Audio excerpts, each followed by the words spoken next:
Ang Ebanghelyo natin mula kay San Lucas ay nagpapahayag ng mga pinili niyang 12 alagad. Kasama na rin doon si Judas Iscariote, sa bahagi ho. Pagkakataon na kung saan ipinili niya ito para maging kasama niya sa kanyang misyon na ipahayag ang mabuting balita ng kaligtasan.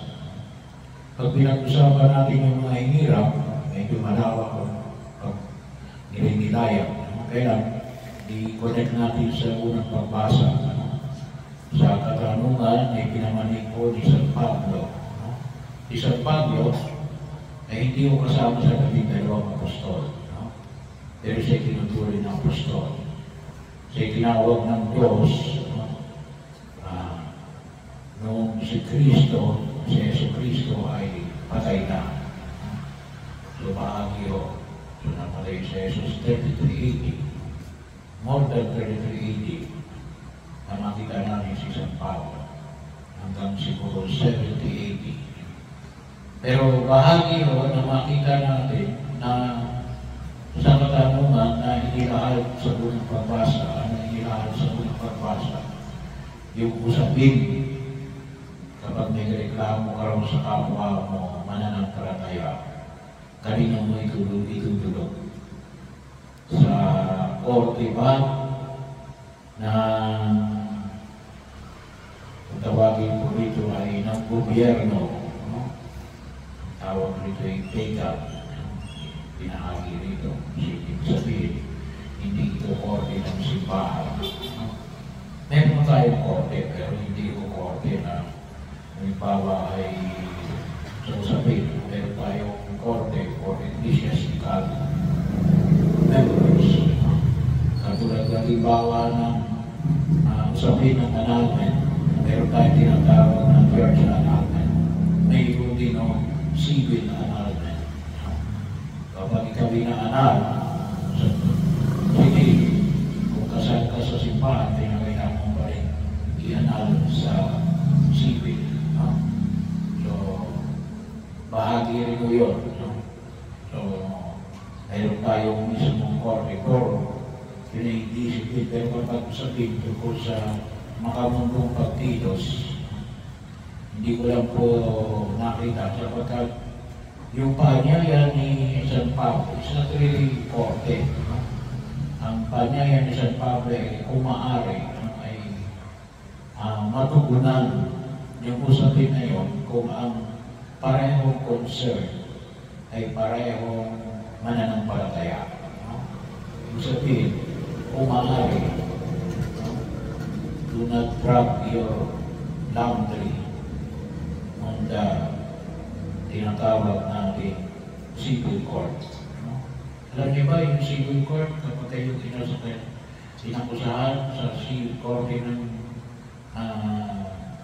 civil, may kaso kayo, di kaya ay kayo ay sinampahan ng kaso, o kayo ay pinasuhan, o kayo ng kaso. Nakikita niyo, nilalakala ko yun, matagpuan niyo sa internet. Search sa internet. Nakikita mo yun, inilalagay ko, hindi ko alam kung gaano ka-updated. Pero may mga kaso na kung saan yun ay publikasyon ng gobyerno. So makikita doon, kung pinakalagay na lang doon ay so para nakikita ko doon yung mga rulings. Hindi ko lang alam kung nandun din yung mga pagtatanong during yung mismo mga pagtatanong o hindi yung mga sagot. Kaya kung makikita rin mo natin ngayon yung sa Senado, sa Kongreso, nilalakala rin sa internet. Kaya nauso yung yung kay Anis ko, wala akong alam. So, bahagi ko. Pero yun ang pagkakataon na kung saan yung nakita po natin. Yung panyay na ipinahayag ng San Pablo, kung saan kay San Pablo, kung maaari, yung gusto ninyo, pag-usapan ninyo, no? Sa loob ng simbahan. Kaya lang sabi nga, ay wala tayong tawag dito na pagkilos o sistema na pwede niyang pag-usapan sa gulot na yun. Pero yung sabihin, ang panyayan ay pinahayag ni San Pablo ay look at it on the perspective bilang mga inililigtas ng Diyos, bilang mga mananampalataya. Kaya, kung minsan, ano sabi natin na ay may mga tao na talagang ang sagulot ay gusto nila na hindi bahagi ng pananampalataya, magkakaroon tayo ng problema. No? Pero yun sana yung hamon na ipinahayag ni San Pablo. Ayan yung kung politiko mo rin yung sinabi ni San Pablo. No? Ito ay isulat niya sa mga taga-Corinto. Sabi niya, ay di ba ninyo alam na tayo ang nahatol sa mga anghel? Ganun pa ang mga bagay na may kinalaman sa buhay nito. Kung kayo may usapin, idulog pa po baba ninyo ito sa mga taong hindi kinikilala ng simbahan. Mayahiya naman kayo. Wala na ba sa inyong marunong mag-ayos ng sikalulutuhan ng mga kapatid? Ano nagsasakdal pa kayo sa hukuman? Kapatid laban sa kapatid, sa harapan pa ng mga taong walang pananampalataya. No? Ibig sabihin, do not drag yourself. No? Huwag nyo hilahin ang inyong sarili, no? Sa pinag-pag-usapan. May mabigat na rin kapag pinag-usapan natin yung hukuman. No? Lalo na, magpaparangay ka na lang. Itatanin na yun ang sama ng puso ng aking bahay. Talaga, hindi na talaga mabigyan ng pansin. Pero sinasabi ko ni San Pablo, kung magagawa ng paraan, gawa ng paraan.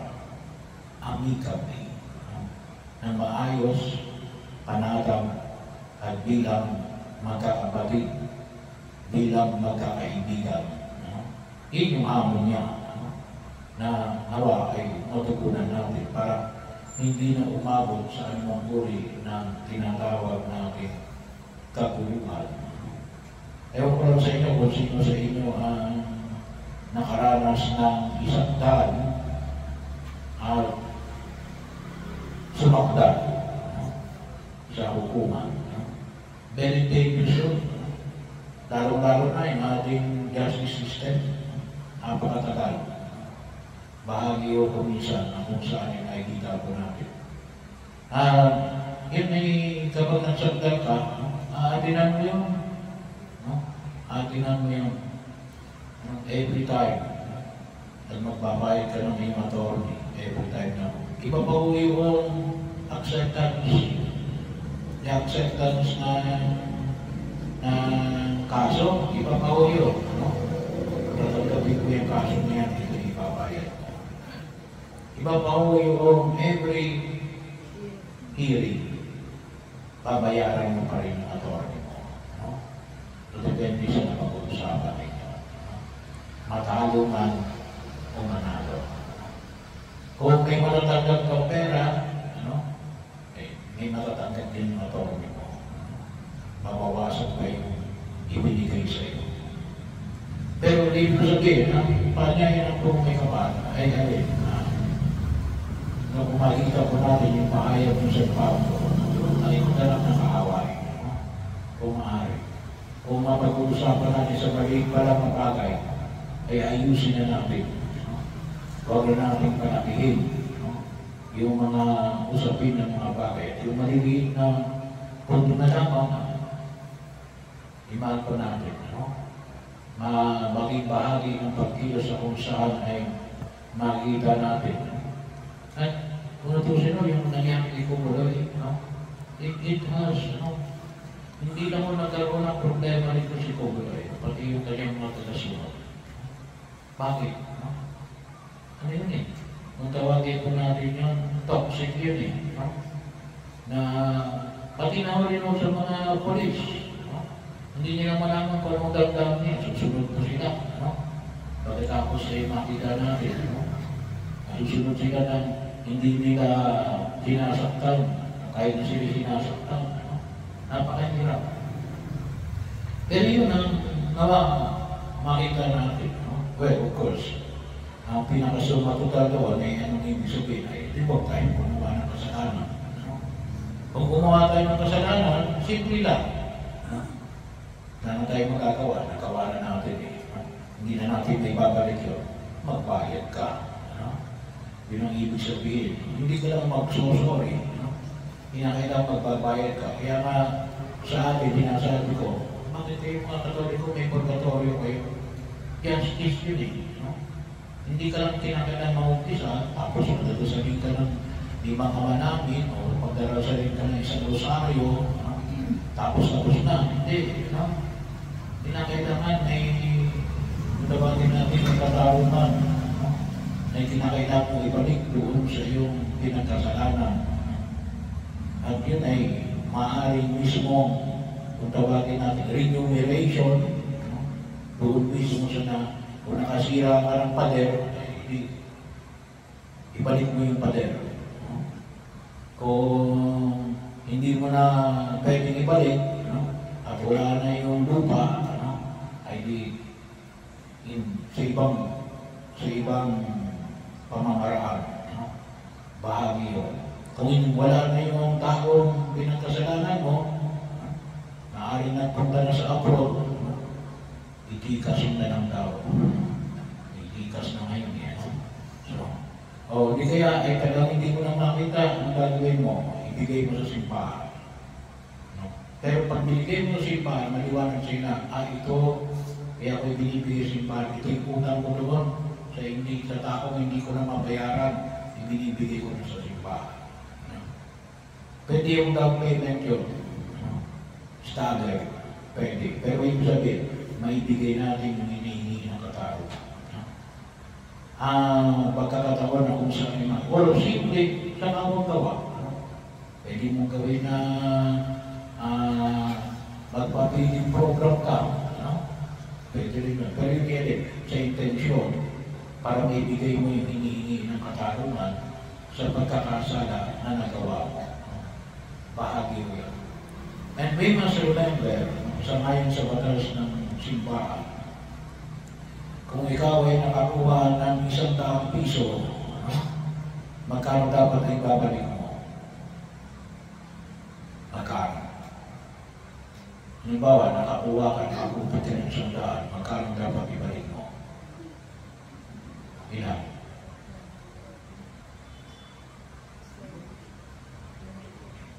Magkano? Magkano ibabalik mo?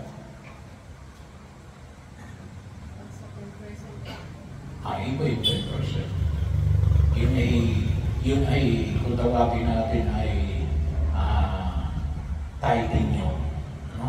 Pinag-usapan natin dito ay kapag ikaw ay kumuha ng 100, magkano ibabalik mo? Magkano? Kinakailangan rin yung ano yun eh. Justice yun eh. Hindi ko pwede yun. Kapag nangutang ka ba ng 100, babalik mo ng 100, swerte ka. Kapag may nagpagutang sa iyo ng 100, binalik mo ng 100, mapatag ka, walang tubo, mabait yung nagpagutang sa iyo, Pero hindi ganun ang katanungan. Sa lumang tipan, mag-ilan? 7 times. Hindi naman. Yun ay magpapatawad. Sa lumang tipan, magkano? Ay babalik mo. Kapag ikaw ay nagkautang o ikaw ay nakakuha, magkano? Hindi nyo alam? Kapag sa lumang tipan, times 3. 300, ibabalik mo. Sa bagong tipan, Ang bagong tipan, magkano sa bagong tipan? Times 4. No? Kay Nicodemo, kung yung maalala. Ang sabi ni Nicodemo, kung ako po ay may na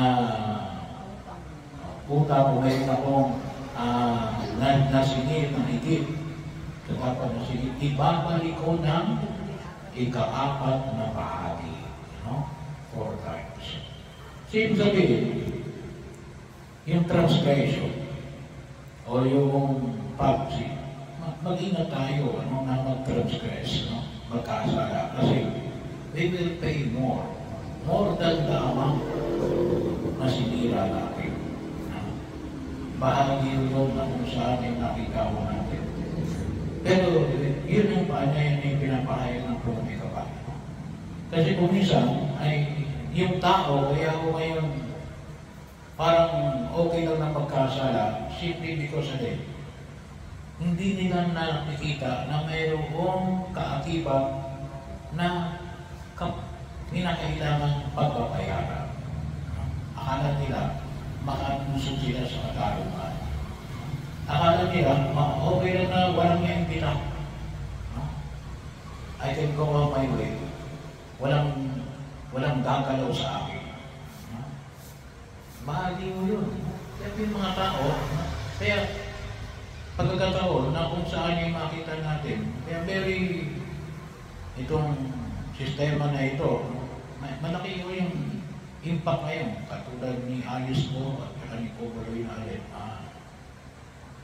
No one is above the law.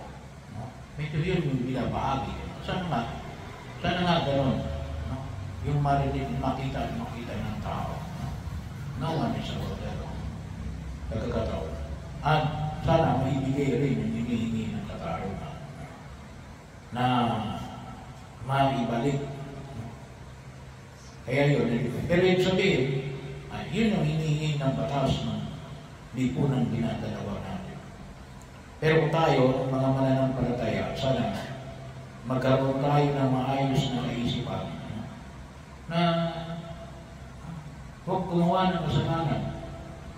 At kung sakali man nakagawa ng kasalanan, dapat handa tayong maibigay yung hinihingi ng katarungan. As soon as it is available. As soon as it is available. Huwag na natin patagalin. Kasi sooner or later, yun ay kukunin din sa atin. Mas mahirap kapag nasa impyerno. Hindi naman sa impyerno. Sa purgatorio. Kaya, kung dito sa lupa, mas mahigit.